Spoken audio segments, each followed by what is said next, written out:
한 2, 300 정도는 아낄 수가 있겠습니다. 200에서 300만 원 정도 줄일 수는 있어요. 하면 300은 충분히 빠지고도 남지.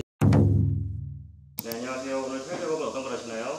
네, 오늘 타일 작업은 화장실, 현관, 주방 타일 벽 마감 작업하고 있습니다. 대표님께서 타일 일을 하신 지 얼마나 되셨죠? 저는 한 15년 정도 했습니다. 타일 구매를 할 때 보통 여분을 좀 더 구매하잖아요. 네네. 예산이 아까운데 딱 맞게 책정해서 그만큼 구매하면 안 되나요? 타일 작업을 하다 보면 운반 중에 깨진 것들이 올 수도 있고, 또 저희가 작업을 하면서 치수를 잘못했다든지 잘못 재단하는 경우가 있어서 로스를 생각을 해서 10% 정도 저희가 더 구매를 할 때 여유 있게 구매를 하고 있습니다. 타일 하자 실수할 때 꼭 봐야 될 것이 있을까요? 화자라든지 이런 부분들은 이제 단차라든지 아니면 타일이 이제 귀가 좀 깨진 부분들, 이런 부분들 굉장히 날카롭거든요. 그래서 그런 부분들을 위주로 화자를 그렇게 찾아내면 되겠습니다. 현재 대한민국에서 제일 잘 나가는 타일이 있다면 어떤 게 있을까요? 요새는 타일이 주로 대형화가 되어가는 추세여서 박판 타일이라든지 얇은 타일들, 대형 한 3m, 1m에 한 3m 사이즈라든지 대형화되는 추세여서 그런 타일이 요새 잘 나가고 있습니다. 타일 덧방 시공 시 장점과 단점이 있을까요? 덧방이라고 하면 기존 타일을 철거를 안 하고 이제 시공을 하는 방법이거든요. 기존 타일을 철거를 안 하다 보면 두께만큼의 면적이 이제 준다든지, 기존 타일이 약간 탈락된 경우들이 있거든요. 그 위에다 덧방을 치게 되면 나중에 하자가 발생할 확률이 굉장히 높습니다. 대표님 집 타일을 시공한다면 뭘로 하시겠어요? 저희 집 시공을 한다면 좀 큰 타일, 대형 타일로 약간 밝은 색의 포세린 타일이라든지 이런 걸로 시공하고 싶습니다. 인테리어 업체가 대표님 팀을 찾는 이유가 있을까요? 저희 팀을 찾는 이유는 일단 팀 분위기도 굉장히 좋을 뿐 아니라 시공에 있어서 굉장히 꼼꼼하게 철저하게 품질 위주로 시공을 하고 있습니다. 그래서 소비자들이 많이 찾는 것 같습니다. 기억에 남는 망한 타일 시공 현장 같은 게 있나요? 몇 년 전에 시공한 프랜차이즈 업체 시공인데 바닥 컨디션이 굉장히 안 좋아서 단차가 철거를 해서 시공을 할 수 없는 상황이어서 그냥 그 생긴 대로 시공을 했는데 단차 차이가 좀 나서 후공정에서 가구 세팅이라든지 평이 안 맞는 문제가 생겨서 저희가 그때 굉장히 애를 먹었던 적이 있습니다. 시청자분들께 타일 시공 업체 선정할 때 고민해야 될 조언이 있다면 어떤 게 있을까요? 타일 업체들이 굉장히 많지만 자기 집처럼 할 집이라고 생각을 하고 그런 마인드를 가진 업체, 그런 업체를 선정하는 게 좋겠죠. 간혹 셀프 인테리어로 타일 시공하시는 분들이 계시는데 무슨 네네. 생각이 드시나요? 저도 처음 이거 타일 시작하기 전에 개인적으로 저희 집을 한번 시공을 했었는데 장비들이 굉장히 많이 필요합니다. 단순한 것 같지만 레이저라든지 타일 커팅기라든지 해서 굉장히 많은 장비들이 필요해서 그런 장비들이 개인적으로 갖고 계신 분들이 일반인들은 없거든요. 그래서 이제 그런 장비들이 없는 상황에서 시공을 하는 게 굉장히 어려울 걸로 알고 있습니다. 타일 일을 15년간 하시면서 느끼신 소감이 있을까요? 타일은 어떻게 보면은 예술이라고 생각하거든요. 그런 생각이 들고 굉장히 재밌습니다. 이 타일도 단순하게 이렇게 벽에다 붙이고 깨끗한 마감 후에 여러분들 보시지만 이거를 이제 하는 과정들은 굉장히 힘들고 또 재밌는 작업들도 많이 있습니다. 바닥 타일과 벽 타일 라인을 다 맞춰주시면 안 되나요?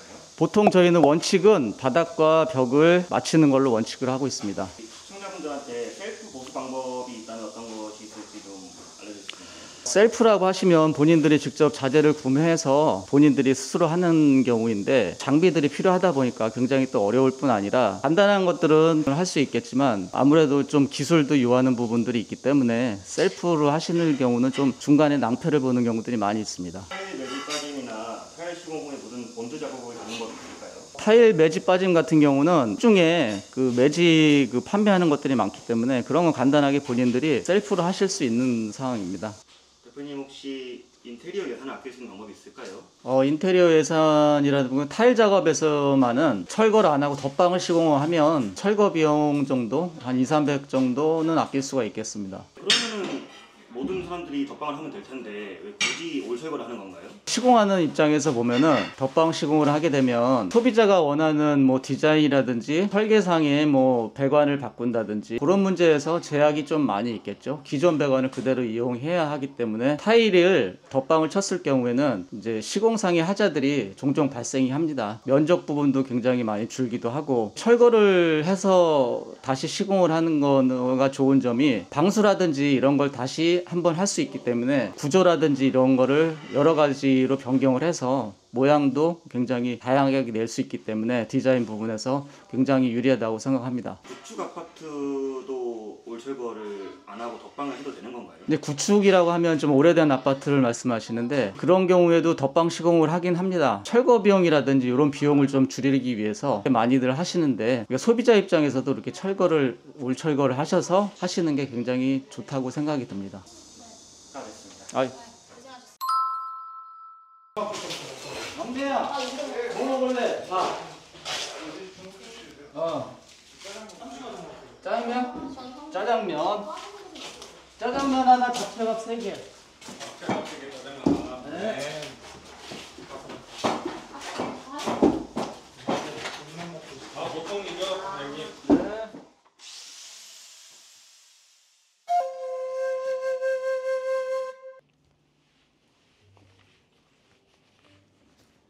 대표님 촬영 들어갔습니다.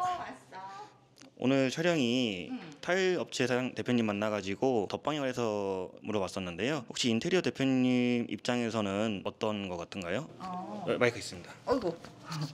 아유, 덧방 시공을 하면 300은 충분히 빠지고도 남지. 그런데 덧방을 하면 배관의 문제를 볼 수가 없고 방수층이 깨졌는지 쓸만한지 알 수가 없거든. 결국은 아랫집에서 연락이 와. 물 샌다고.